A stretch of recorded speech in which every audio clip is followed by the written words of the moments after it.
connect copyright when it comes to artificial intelligence. And today, we are going to be looking at ChatGPT, which has been trending. ChatGPT. If you are yet to check ChatGPT, maybe you use Google to check ChatGPT, and at the end of the day, you might find that you fall so much in love with it. And ChatGPT creates a lot of content. It's one of the things we want to talk about in today's conversation, because you would find that those contents they are powerful. It's creating job for other people, and is sending many people out of job. For instance, many people that would have said that they are expert copywriters. The question is, would they be better off compared to what ChatGPT will do? These are some of the questions that we want to look at in today's conversation. So the topic I'm going to be considering in this session is the question: who owns the copyright in artificial intelligence assisted works? I'm going to be using the word AI to depict artificial intelligence a whole lot in this conversation. Who owns the copyright in AI assisted work? So first, let's start with the question. So what is artificial intelligence? I'll try my best to break all of these things down so that you can have a feel of what we are really talking about.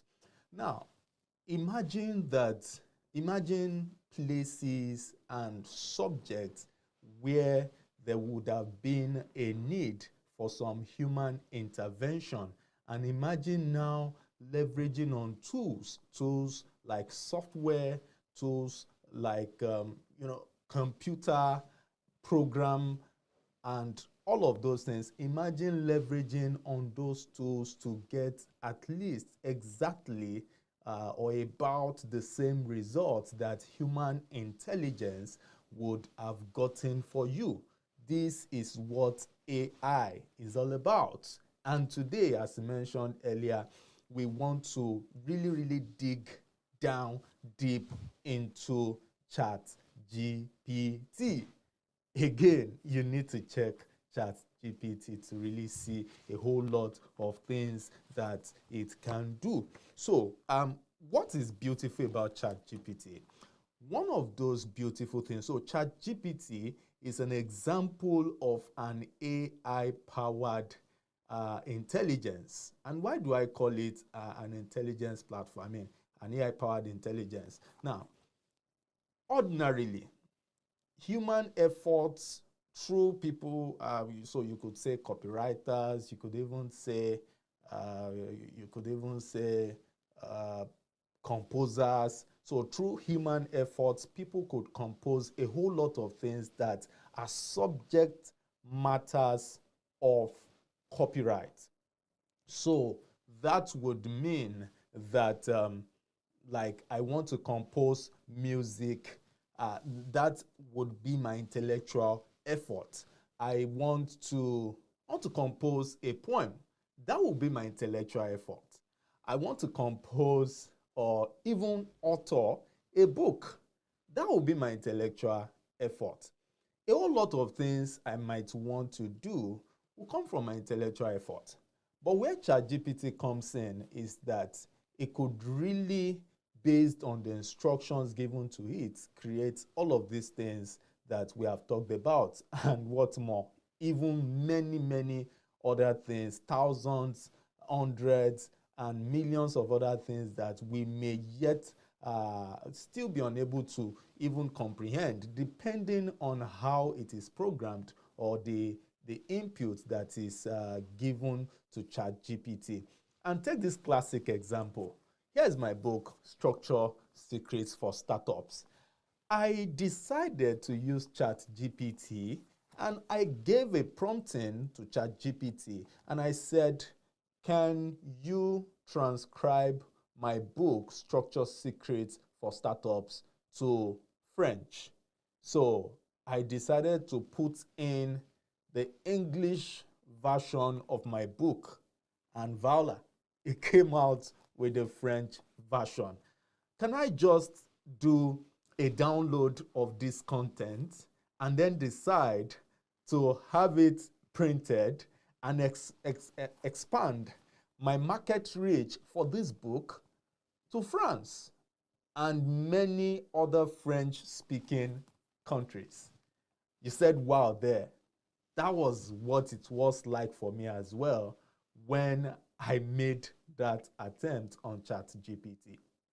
So ChatGPT is an open, is an AI software that does a whole lot of information in a way that is even conversational.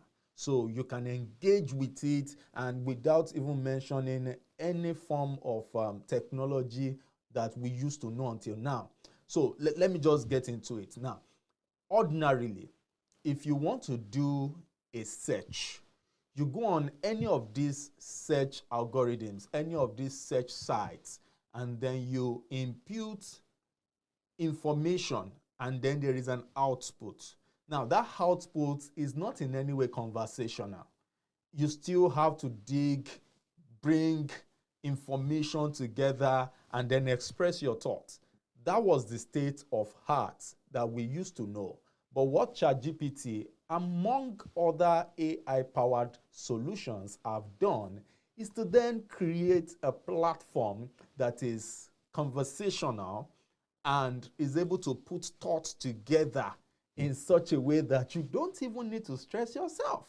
Let me give you a cheat sheet here that many people are using, but there are questions around all of these things. For instance, it is the impression out there, or better still, it is the reality that a number of students are beginning to leverage on ChatGPT among many AI-powered solutions to get their jobs done. Don't be shocked that this is not just a student thing.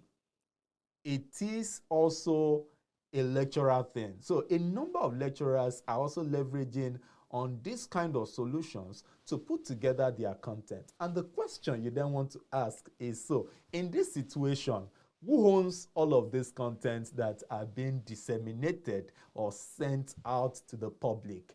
The interesting question is what we really are trying to look at in today's conversation.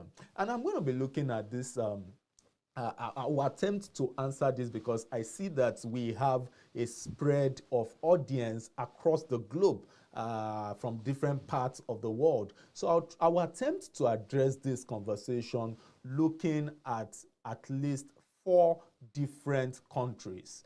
In other words, 4 different jurisdictions. I'm going to be looking at what is the current state of things regarding AI and the issue or the question of copyright in AI-assisted works when it comes to the United States of America.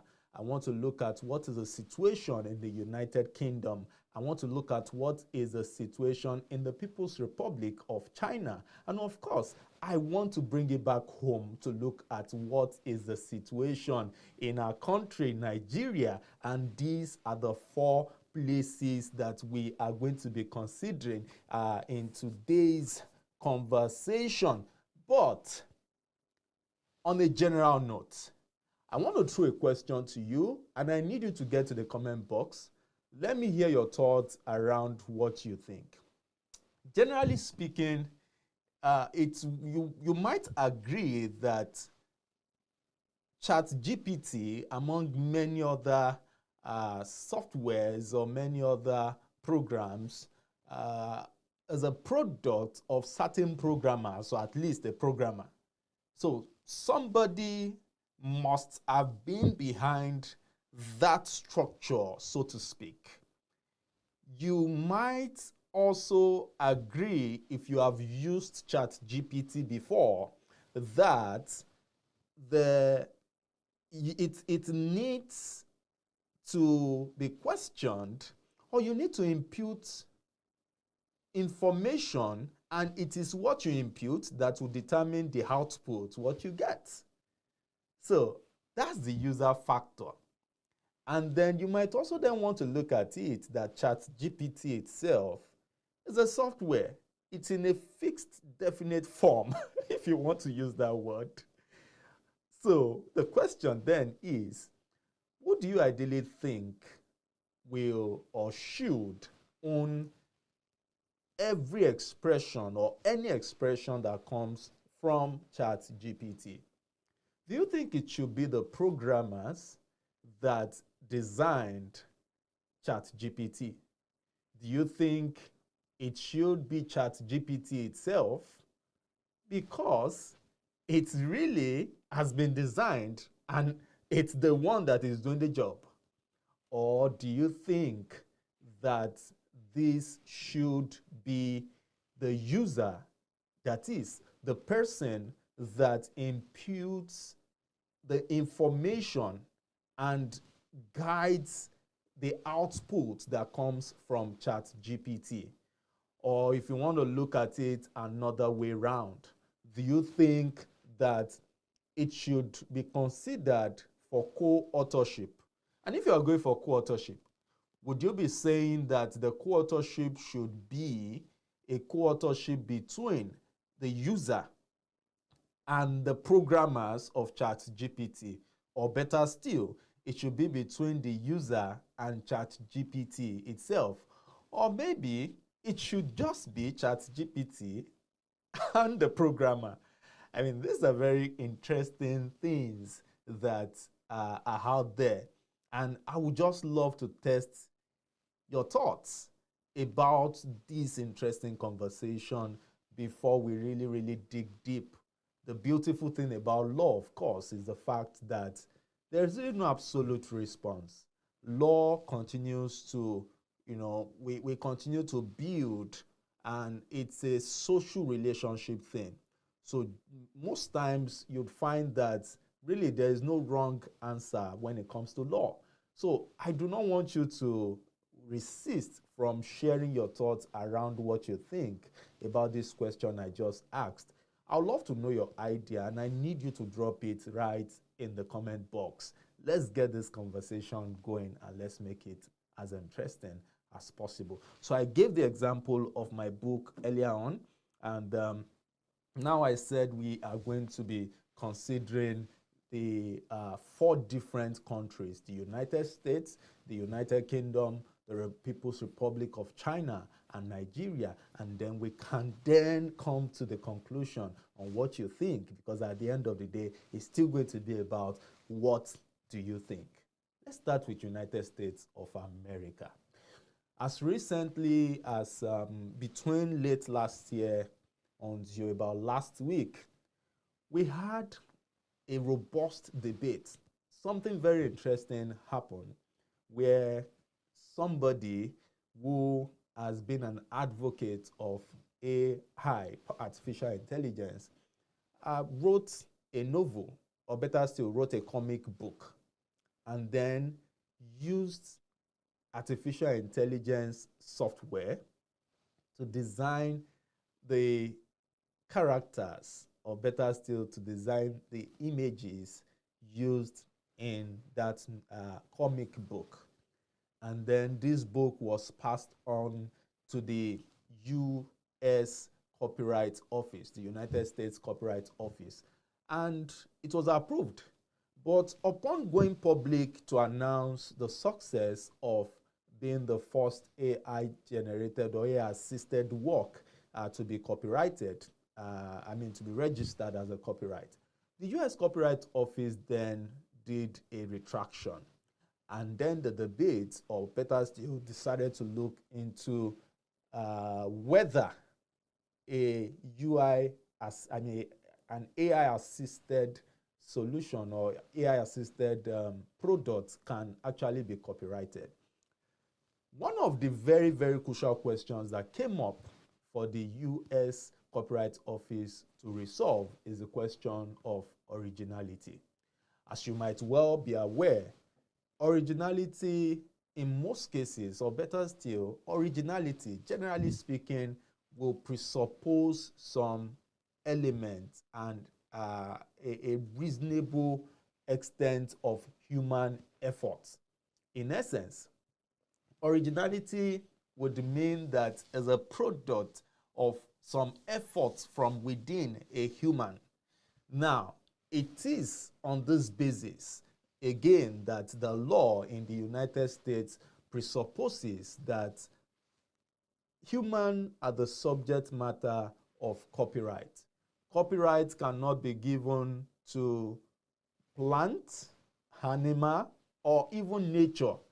And that reminds me, 2018, there was this very interesting case of Naruto against Slater. That was 2018. And the conversation in that case happened to rest on a picture that was taken by an animal, I think an ape or a chimpanzee in this situation.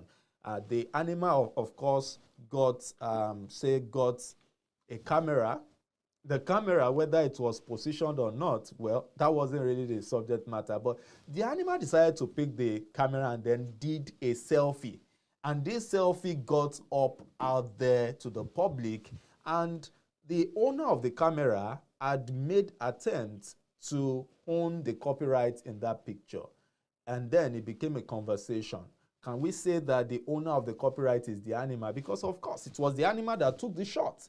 Can we say that the owner of the copyright is the man, the owner of the camera, because he might have positioned and configured everything around the camera and the output that eventually happened? But the court was of the opinion in that case that there was no copyright in the picture because it was randomly taken and it was taken by an animal, which cannot be a subject of intellectual property protection. Now, I want us to relate this to what we are talking about.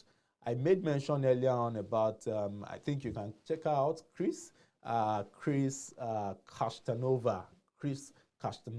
Now, this was the person, the character, the person that wrote the comic, and then it became a subject matter, whether the fact that she used an AI-powered tool to generate the picture, the character, whether that fact would then mean that she would not be able to claim copyright, or it's going to be considered, better still, as a derivative work. Now, today's conversation is not about derivative work, so I'm not going to jump into it, or whether you can say that there was really more from her that makes the work to be original to her. And in looking at all of these things, so there are tests that the United States Copyright Office came up with. Three tests, at least from the response given to Castanova on that case when she made her presentation to the Copyright Office. The first test is what I would call the 100% originality test. In essence, even though the work that was generated from the AI tool is such that it was generated, but did the owner, or better still, did the person that made the input now make adjustments in such a way that it can be said that the entire content became 100% original without any input whatsoever from the AI-powered tool. Now, this is quite a rare scenario, it's quite a rare situation, but it is also possible because we would find people that would say that, look, I got inspired by what this AI tool gave to me, and from this inspiration, I was able to give birth to an 100% generated solution, or something that is original enough, devoid of whatever the AI tool generated for me initially. So this is the first test. Now, the second test you might be looking at is what is called the sufficiency control over the output. In essence, I had to put in my content, the content of my book, Structured Secrets for Startups, on the AI tool. Now, I could give certain level of instructions to ChatGPT in such a way that whatever comes out, will you be able to say that, look, even though this came out from ChatGPT, did I demonstrate a number of things that show that I had control over what ChatGPT eventually presented to me, which is called the sufficient control over output test. And the third thing is what is called the substantial modification, such that it then makes what came out from ChatGPT, it then made it original. In essence, will it be said that having gotten an output, there was a substantial modification? Remember, there was the extreme test of 100% alteration, adjustment. Now we're talking about a substantial modification. So these are things, these are factors that might be looked at, because ordinarily a machine, as far as the United States is concerned, cannot be a subject of copyright. As said earlier on, a machine will not be a subject of copyright, and that includes an AI machine, whether it's a software or a computer or whatsoever it is. It would not ideally be a subject of copyright. So let me try to explain the input and the output part of this conversation, because I said that earlier on, and you really may not get what that conversation is all about. So here's a camera with me. Now, if you check these are functions, and then there is a lens. I could zoom it in and out. All of these things, they affect what comes. Now, as this camera is positioned, it ideally sees things. I could just, try to look in and then take a look at the object I want to capture.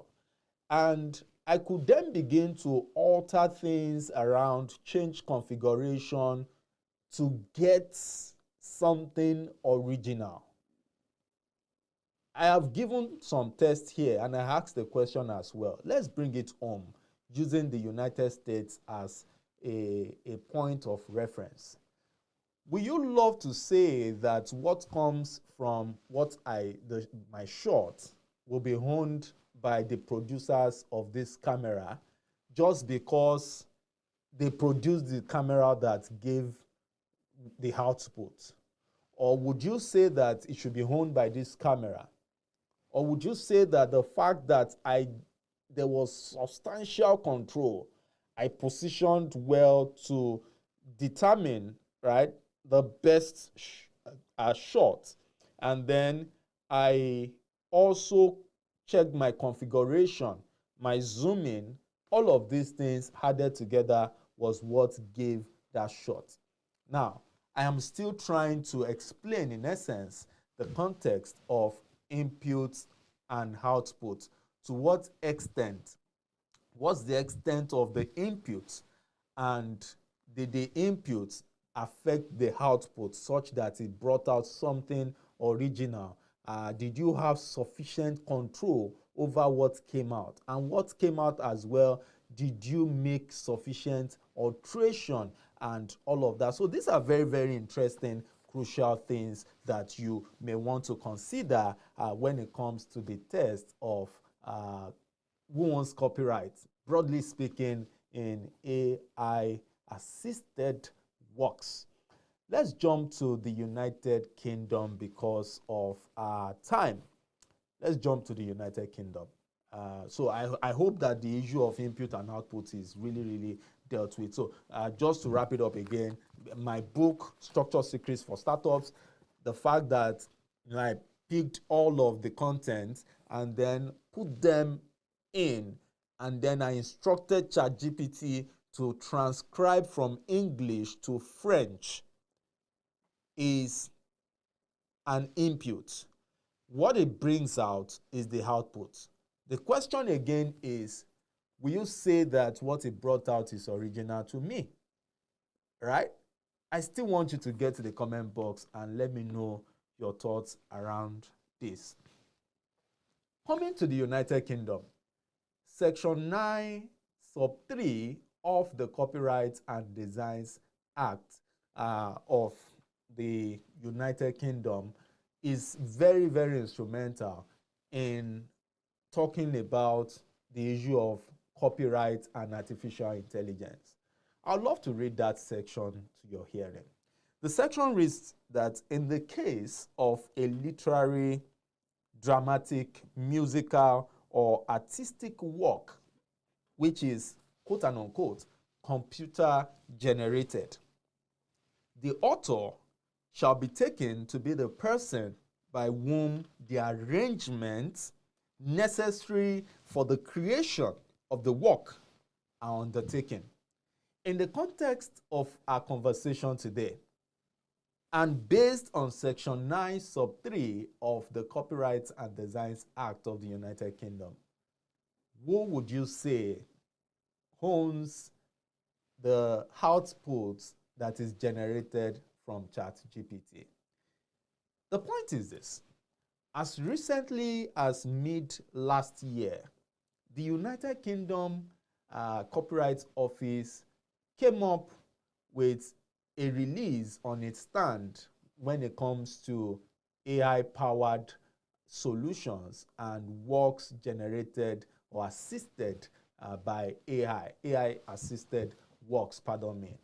And the position of the Copyright Office is to the effect that there may really not be an immediate move to alter Section 9 Sub 3, but that interpretation of computer generated will continue to suffice, perhaps.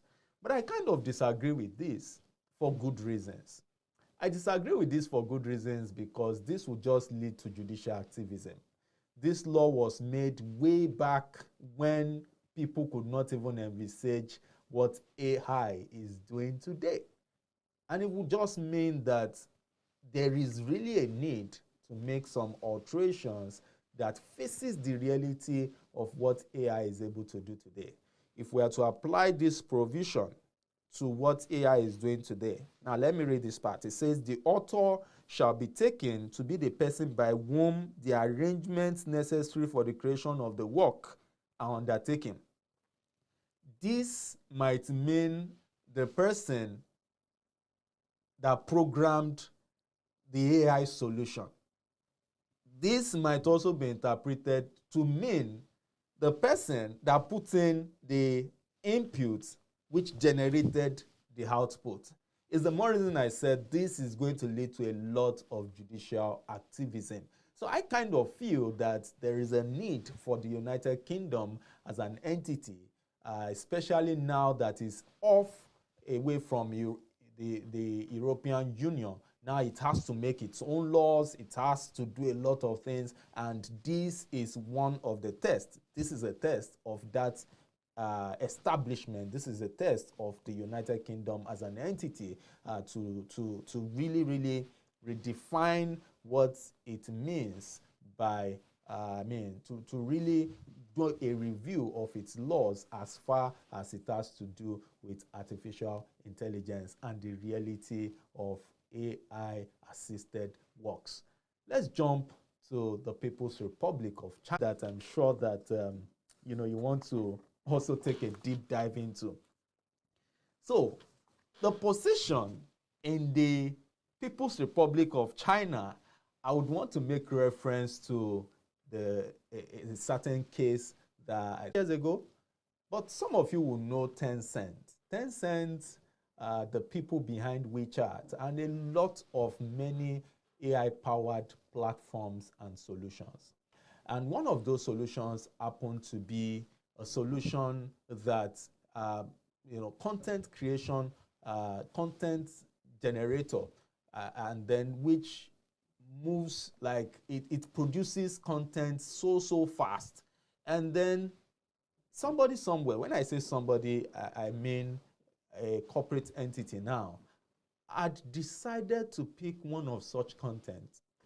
And Tencent decided to sue, making a claim for copyright ownership in the content. The defense, of course, was that the software is not human, and there was no human effort behind what was generated. And so whatever comes from that platform made by Tencent ought to be considered as something in the public, which anybody and everybody can pick. The court disagreed with that position and, of course, held that Tencent, being the programmer, has a copyright in the program. I leave it again to you to let me know your thoughts, because the question remains, who do you think owns the copyright? The programmer, the user, the program itself, that's the software, or you would rather say it's a co-authorship? I want to leave that to you. Let's bring it home to Nigeria. Nigeria is quite a unique situation. Nigeria is unique because we have really not made adjustments to our law. And you would permit me to read what we have under our law. I must make this confession that, as said, we haven't really made progress on our laws. So if we are to look at it through the books, through the letters of the law, we will be making reference to Section 51 of what is our own copyright law. That section is merely an interpretation section of the law. And that section defines computer programs. It defines computer program as set of instruction to be used directly or indirectly in a computer in order to bring about a certain result. I'll read that again. Computer program is a set of instructions to be used directly or indirectly in a computer to get certain results. And so the question would then be that who is entitled to this? Are we talking about the program itself, which could be the source code made by the programmer, now stated in a definite form, and then it then qualifies as what is called a literary work, which of course is what the law envisages, because the law goes further to classify literary works and include computer programs under literary works.